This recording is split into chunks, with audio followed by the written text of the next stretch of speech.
Welcome to the Practical Futurist podcast, a bi-weekly show all about the near-term future with practical advice from a range of global experts to help you stay ahead of the curve. Every episode answers the question, what's the future of? With voices and opinions that need to be heard. Your host is international keynote speaker and practical futurist, Andrew Grill. My guest today is Eric Fulwiler, who recently joined 11FS, a financial services transformation company, as CMO, overseeing their media and marketing teams across the group. He spent the last 10 years in digital advertising agencies, most recently as UK Managing Director of UK-based VaynerMedia, a creative media and production agency. Before agency life, and as he says, a side hustle along the way, he's worked on and advised numerous startups. He's also a frequent speaker and contributor on the state and future of marketing, brand strategy and digital media. And I'm glad he's joined us here today. Welcome, Eric. Thank you for having me. We're here today in London, in the middle of Cybos, the annual conference, exhibition and networking event organised by Swift for the financial industry. And I've managed to grab Eric in between events. So I've always wondered, what does the 11 stand for in 11FS? So there's a couple different ways that we tell that story. The more official one, shall we say, is that it's one more than 10. Love that. So if most people go up to 10, we go one more. Spinal Tap. We're there you go. There you go. Yeah, you nailed it. So that's the unofficial story. And while I wasn't there at the beginning, something tells me if that's become the unofficial story, there's probably some truth to it. It's easy to understand because if it's 11, it's really loud and it's really cool. Yeah. The problem is either you get it because you've seen the movie or you have no idea what we're talking about. So how would you describe what 11FS does? Your website says we're a new kind of firm, unlike any you've used before. It's a very bold statement. What do you guys actually do? To be honest, I mean, it's a very bold statement because the ambition of the company is very bold. I mean, we're essentially trying to help figure out what the future fabric of financial services is going to be. So that's a big thing, right? Yeah. And it kind of comes from, historically the company started as some really smart guys, both from the fintech and more institutional incumbent financial services world getting together and being like, look, there's this massive wave of disruption coming with technology to financial services. How do we help incumbent institutions figure out how to navigate that? Yeah. And so there's so much to unpack, but at the end of the day, a lot of what we do is helping big banks, insurance companies, et cetera, figure out how they can go to market in a modern, digitally first way. Right. Would you describe yourselves as an agency or a consultancy? More a consulting firm, but also a tech company. I mean, services is more of what we do right now and more of what we've known for, but we have great product right now in Pulse, which is a best-in-class design library, essentially, that helps UX designers, heads of digital, understand what best-in-class digital looks like. And then we're also building a fantastic modern-day core banking technology that we're going to be launching next year called Foundry.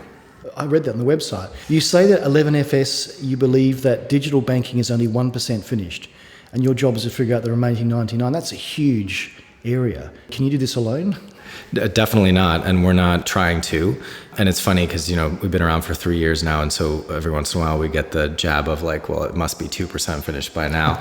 But of course the point is like, it's not that we've done some type of scientific research and it really is 1%. It's more of a mindset thing. Yeah. And I think a lot of people, especially if they've been in, using air quotes, digital for 10 years, 15 years, they feel like they've gone a long way with it. And some of them have, but there's so much more to go. So it's more about keeping that mindset of always being the challenger, always recognizing that technology is disrupting everything. Software is eating the world, etc. So you need to understand how it's evolving and staying on top of it.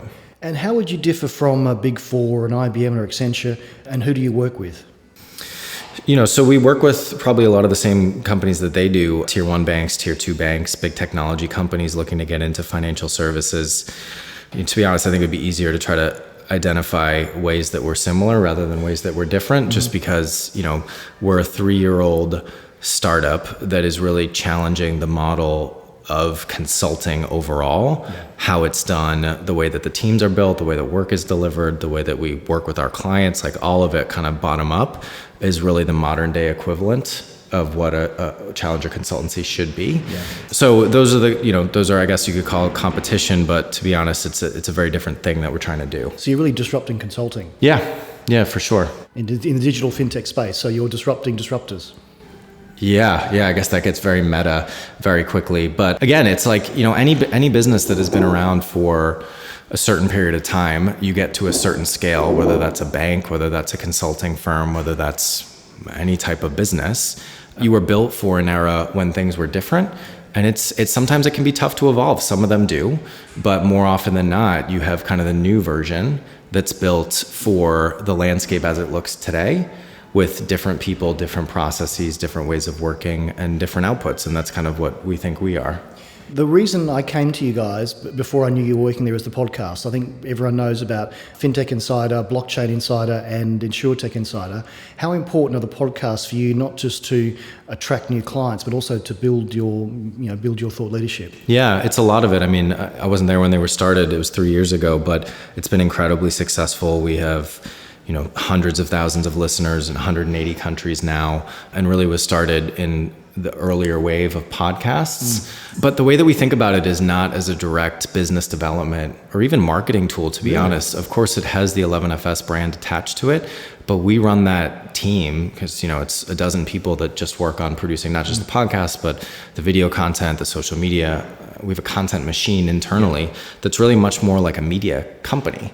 And, we even monetize it through sponsorship and events and all that. So it is more focused on building an audience and bringing value to that audience through content and experiences, which of course has benefits to us as a B2B company in terms of brand awareness, brand equity, and leads. But the focus is not on that. The focus is more on what a B2C media organization would look like. And as you know from your days and my days in social media, it used to be all about, getting the likes and everything else. I think now in B2B content, you want great content that people want to access, and then people will talk about you.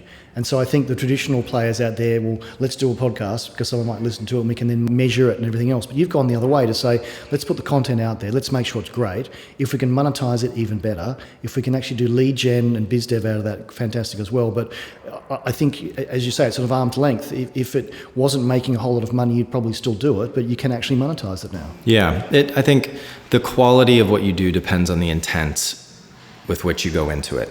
Meaning, a lot of businesses that try to call it content marketing, you can tell when they're actually just trying to do it to deliver on their marketing or sales goals in the short term. Whereas we like to think, of course there's some overlap, but for the most part, what we're focused on is building an audience. We're trying to give value with really no direct expectation of it in return. And I think that just leads to producing better content. I think in the landscape of 2020, where everybody can be a publisher, everybody can create content, people don't really care where it comes from. They just care that it's good. Yeah. So they don't care that we're a B2B financial service consulting and product company. They just care that we put out good content about what's happening in the world of fintech and financial services. So that's our focus. You've gone beyond the podcast. I'm going to the premiere of your movie. Tell me all about the movie. Yeah, it's amazing. We're super excited about that. Made a movie. For the last, it's been a number of months, 6 months, call it. The team has been very hard at work producing a feature-length documentary, like one that you would see in the movie theater on Netflix. You can sell it to Netflix, maybe. Yeah, I mean, for us, it's back to what I was saying about the podcast. We just want to bring value to our audience, and this is a different way to do it. It's been 11 years since the financial crisis, 11FS. Oh, I see the link there. I see what you did there. And what's happened since the financial crisis, a lot of people thought there was going to be real challenges for financial services and fintech in the UK. And while there certainly were in the short term, you've seen through a lot of smart and hard work by a lot of people, this brilliant, incredibly powerful fintech ecosystem that's been created. And so we went out and talked to all the different people that had a hand in making that happen. We talked to the government, we talked to regulators, we talked to big banks, we talked to, of course, all the startups that are now part of the scene. So we got some fantastic people to lend their perspective to it.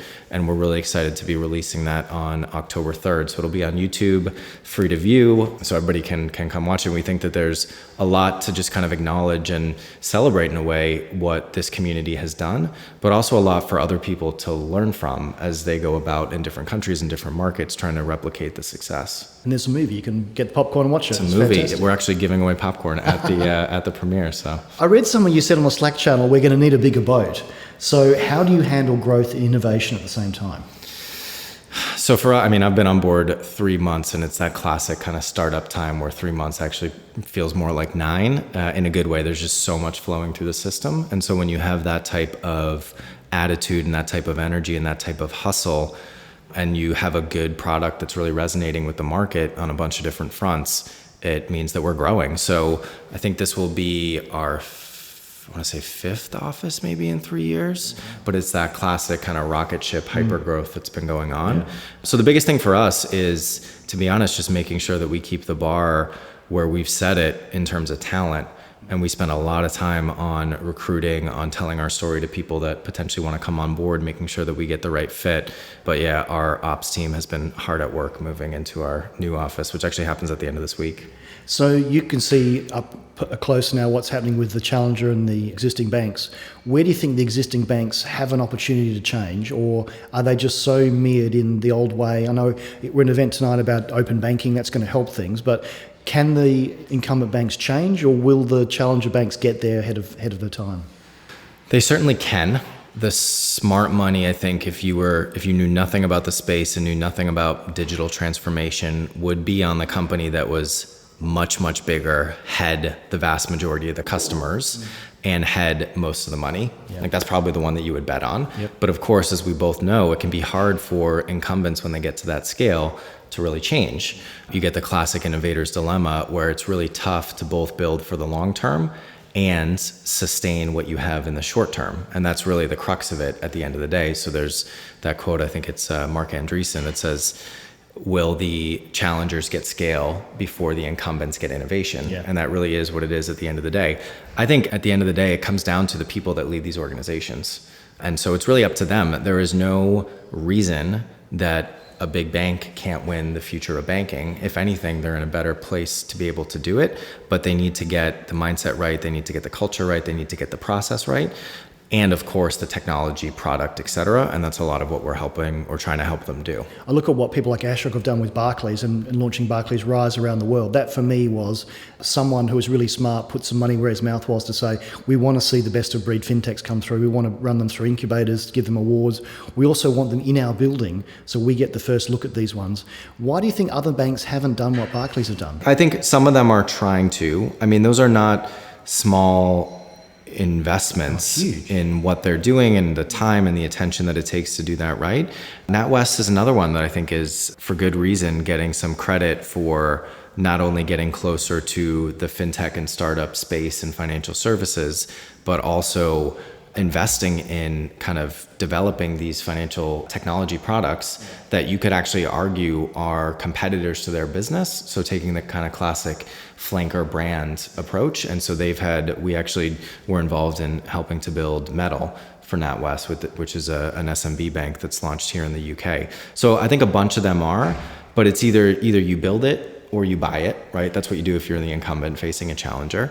And I think that whether it's Ashok or NatWest and Allison Rose, all of them that are getting closer to that world, I think that's just a smart thing to do. So as a CMO in a transformational company such as 11FS, what are your largest challenges at the moment? Figuring out what we do when there's so much opportunity in front of us, which sounds like a cheeky kind of champagne problem, but it really is. I think that focus is so important, especially when you're a young company that hasn't really defined itself yet.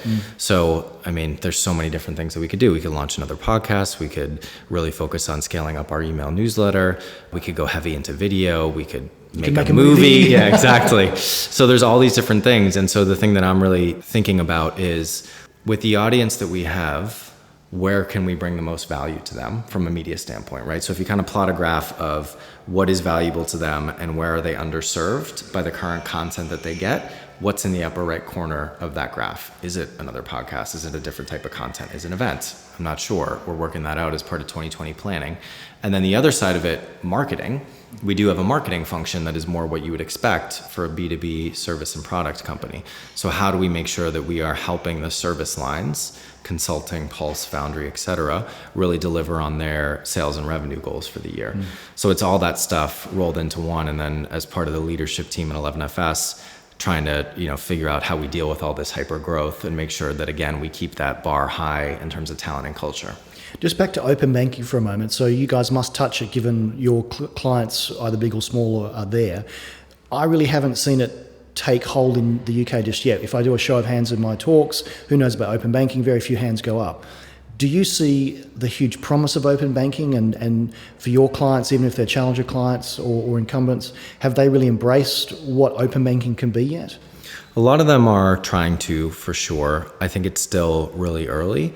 And I think people like us that sit more on the bleeding edge of things can sometimes underestimate how long it takes to actually change. So it's that classic analogy of if you're an oil tanker, it can take you a while to actually turn the boat.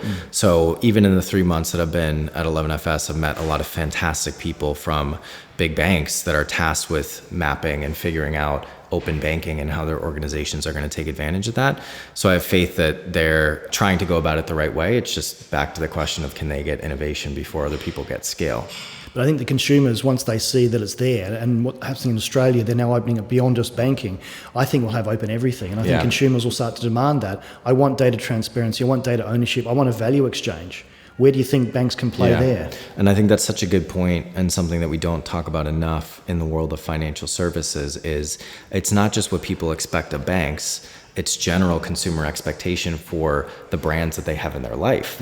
So a lot of what you've seen with the rise of, for example, Monzo in the UK, Starling, Revolut, any of the challenger banks, is just the user experience of the mobile app is much more like an Uber or a Spotify or an Instagram than it is a banking app. And consumers in the world of 2020, again, just have a different expectation for that user experience, for how their data is accessible and can be used for anything. So it's really this rising tide that's lifting all boats. So I think banks and fintechs can't just sit in their swim lane, because the consumer doesn't only deal with financial service companies, they deal with all of these brands. And all of it involves money. The money is flowing between your utilities, your telcos, and your banks. Yeah, it's all getting connected. So before I ask you for your 3 tips, what's the one transformational technology or process you're seeing in fintech at the moment? I might even push back on the question a little bit, because I think that sometimes we, as call it innovators or people that are helping companies innovate, can get too focused on the technology. And really what we try to do with our clients is have them actually focus on the customer. So technology at the end of the day is a means to an end, enabler, right? So it's kind of like, if you see a technology that people are starting to use, you need to understand what impact they're using it for in their life and reverse engineer from that. So it's not being technology agnostic, because you need to understand the technology, but at the end of the day, you're delivering a value to people, and you need to understand what that value is. It was almost that loaded question. I expected you to say AI, and I would push back on you to say, how does it benefit the customer? I think with any sort of technology, does it make my life easier?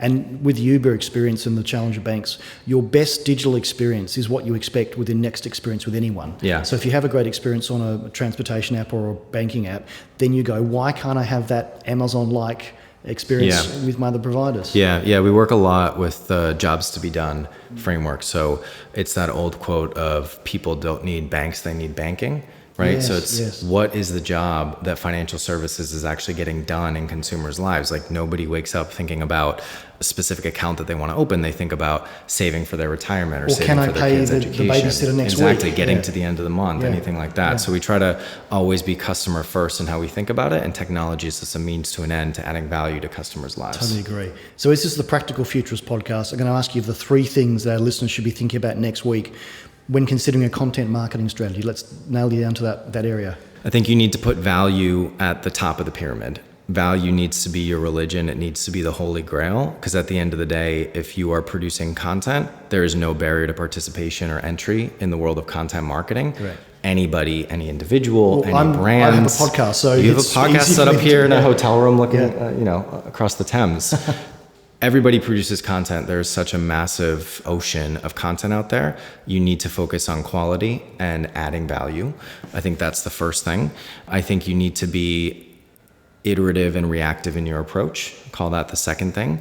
So you need to not just think about a brilliant idea, but also listen to the market and listen to your audience to understand what's actually resonating and what's not. And then the third one, call me old-fashioned, but it needs to drive business results at the end of the day. Hey, hallelujah. Right?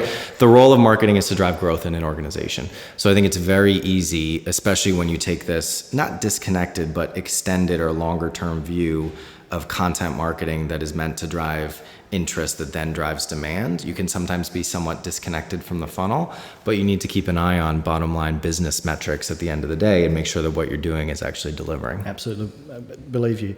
How can people find out more about you and your work? Yeah, online, 11fs.com. I'm also Eric with a C at 11fs.com, so I'd love to hear from anybody. And you can just do a quick Google, also on Twitter, LinkedIn, etc. Eric, thank you so much for your time today. Thank you. This was great. Thank you for listening to the Practical Futurist podcast. You can find all of our previous shows at futurist.london. And if you like what you've heard on the show, please consider subscribing via your favourite podcast app so you never miss an episode. You can find out more about Andrew and how he helps corporates navigate a disruptive digital world with keynote speeches and C-suite workshops at futurist.london. Until next time, this has been the Practical Futurist podcast.